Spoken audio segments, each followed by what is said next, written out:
Hello everyone, আসসালামু আলাইকুম। কথায় আছে না, পুরান পাগলে ভাত পায় না, নতুন পাগলের আমদানি।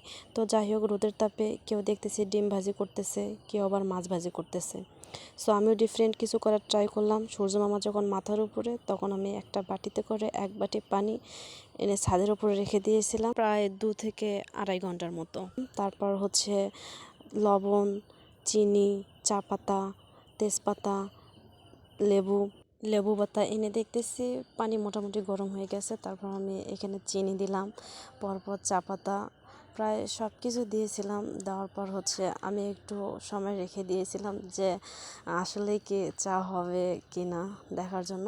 সো এখানে আমি প্রায় আধা ঘন্টার মতো ওয়েট করতেছিলাম যে আসলে কি চা হবে কি না। বারবার চামচ দিয়ে নেড়ে দিতেছিলাম যে চা হবে কি না।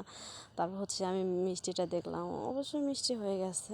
সো আমার দুধ অ্যাড করার মনে ছিল না, পরে আমি দুধও অ্যাড করে দিলাম এখানে।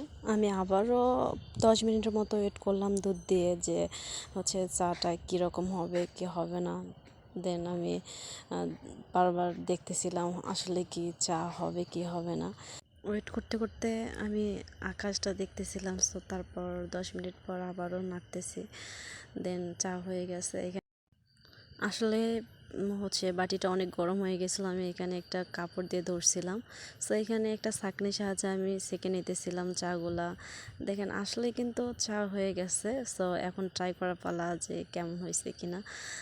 আমি এখানে আপনাদের দেখাইতেছিলাম চাটা আসলে হয়েছে কিনা। আমি বারবার খেয়ে ট্রাই করে দেখতেছিলাম, আসলে চাটা ভালোই হয়েছে।